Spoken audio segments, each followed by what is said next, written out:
예레미야 29장 24절에서 32절 말씀, 스마야에 관한 예언. 오늘 본문은 스마야의 편지와 하나님의 대답입니다.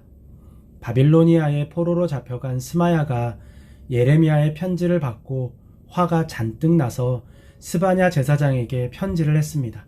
편지의 내용은 이렇습니다.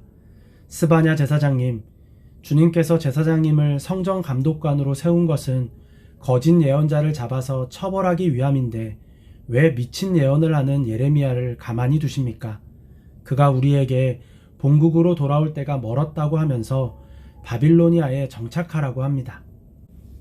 스마야의 편지를 통해서 당시 예레미야의 편지를 받은 백성들의 반응이 어땠을지 예상할 수 있습니다.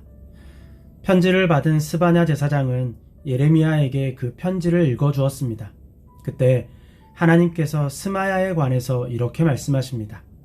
나 주가 느헬람 사람 스마야와 그의 자손에게 벌을 내리겠다. 나는 그를 예언자로 보내지 않았다. 그가 나를 거역하였으므로 그는 자손을 보지 못할 것이다. 또 이 백성에게 주려고 준비한 복을 그의 자손 가운데는 누릴 사람이 없을 것이다. 스마야를 향한 하나님의 경고는 크게 두 가지로 해석됩니다. 하나는 바빌로니아에서 누릴 평안이 없다는 것과 다른 하나는 그의 자손 중에는 하나님의 때에 고국으로 돌아올 사람이 없다는 것입니다. 오늘 본문에서 눈여겨볼 것이 있습니다. 스마야의 편지에 곧바로 하나님께서 응답하셨다는 것입니다. 스마야의 편지는 예레미야를 공격하는 편지입니다. 하지만 예레미야의 어떠한 반응도 기록하지 않습니다. 왜 그럴까요? 스마야의 공격이 예레미야를 향한 것이 아닌 하나님을 향한 것임을 예레미야도 알고 하나님도 아셨기 때문입니다. 그렇기에 예레미야는 자신을 향한 공격에 반응하지 않았습니다. 그리고 하나님께서는 그가 나를 거역하였다 라고 말씀하시면서 직접 반응하신 것입니다. 본문을 묵상하면서 이것이 하나님의 종, 하나님의 사람의 삶이라는 생각이 들었습니다. 하나님의 사람의 삶은 하나님께서 대신 싸워주시는 삶입니다. 이 세상을 하나님의 사람으로 산다는 것은 싸움과 분쟁을 피할 수 없는 인생임을 의미합니다. 이유는 간단합니다. 이 세상이 하나님의 질서에 역행하고 있기 때문입니다. 그렇기에 하나님의 질서를 지키며 살 때 우리는 세상과 부딪힐 수밖에 없습니다. 예수님께서도 말씀하셨습니다. 너희는 내가 세상에 평화를 주려고 온 줄로 생각하지 말아라. 평화가 아니라 칼을 주려고 왔다. 안타깝게도 그 대상이 우리가 사랑하는 사람일 수도 있습니다. 어쩔 수 없습니다. 하나님의 사람으로 산다는 것은 무엇과도 양보할 수 없는 일이기 때문입니다. 하물며 악인들과 부딪힘은 필연적입니다. 악인들은 하나님의 질서를 역행하는 사람들입니다. 그들은 자신들이 하나님의 질서를 역행한다는 것을 알고 있습니다. 물론 처음에는 모를지 모릅니다. 하지만 어느 시점에는 반드시 깨닫습니다. 그때 그들은 선택하게 됩니다. 돌이킬 것인가? 계속 악행을 저지를 것인가? 대부분 악의 길에서 돌이키지 못합니다. 그 결과 더 완악하게 하나님을 대적합니다. 죄의 중독이 그만큼 무서운 일입니다. 하나님을 두려워하지 않는 악인들의 공격은 하나님의 사람을 관역으로 삼습니다. 그렇기에 겉으로 보면 하나님의 사람이 핍박을 당하는 것처럼 보입니다. 하지만 실상은 하나님을 대적하는 것입니다.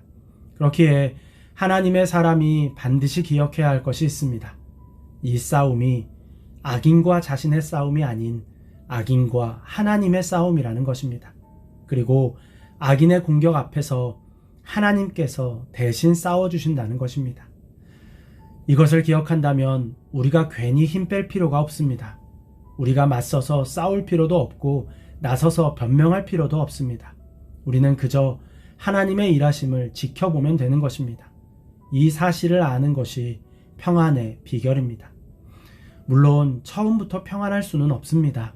예레미야 역시 처음부터 이렇게 평안하지 못했습니다.